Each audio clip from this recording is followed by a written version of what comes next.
1948'den başlayıp günümüze kadar devam eden İsrail ve işbirlikçilerinin tüm maddi silahları ve barbar ruhları ile saldırdıkları Filistin için, Aksa için, Gazze için buradayız. Özellikle 7 Ekim sonrası süreçte ulusal ve uluslararası tüm normları, değerleri ayaklar altına alarak Gazze saldırılarına devam eden barbar kavim ve işbirlikçileri dünyanın gözleri önünde suçlarını işlemeye devam ediyorlar. Hem de bunu bizim gözlerimizin içine baka baka yapıyorlar. Bu durum vicdan sahibi tüm insanlara ve Müslüman olmamız hasebiyle bizlere çok ağır gelmektedir.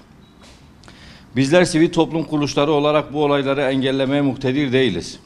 Yapabileceğimiz şey bu zulmü haykırmak, kardeşlerimizin sesi olmaya çalışmak, her koşulda onların yanında olduğumuzu göstermek ve bunlarla iktidar sahiplerini harekete geçirmeye çalışmaktır. Bu minvalde 7 Ekim'den bu yana Batman İslami Sivil Toplum Kuruluşları olarak birçok etkinlik tertip ettik. Bu savaş sürdükçe de zulüm karşısında zulmü kanıksamamak, zulme alışmamak, zulme duyarsızlaşmamak, gündemi canlı tutmak ve zihinleri diri tutmak adına etkinliklerimize devam edeceğiz.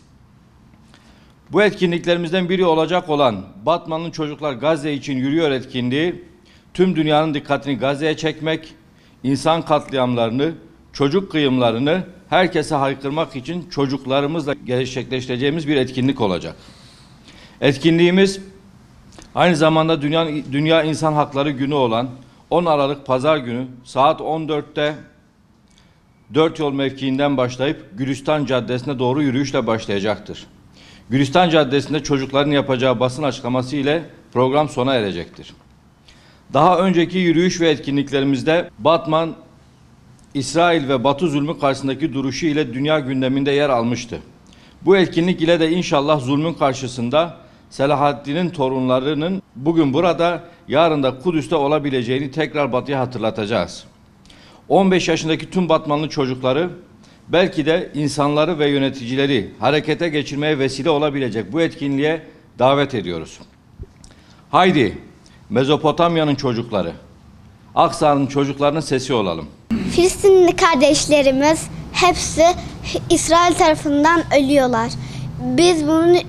Ben bunun için üzülüp pazar günü için yürüyüş yapacağız. Herkes bekliyorum. Filistinli kardeşlerimiz ölüyorlar. Biz çok üzgünüz. Pazar günü bütün çocuklar olarak yürüyeceğiz. Herkesi bekliyoruz.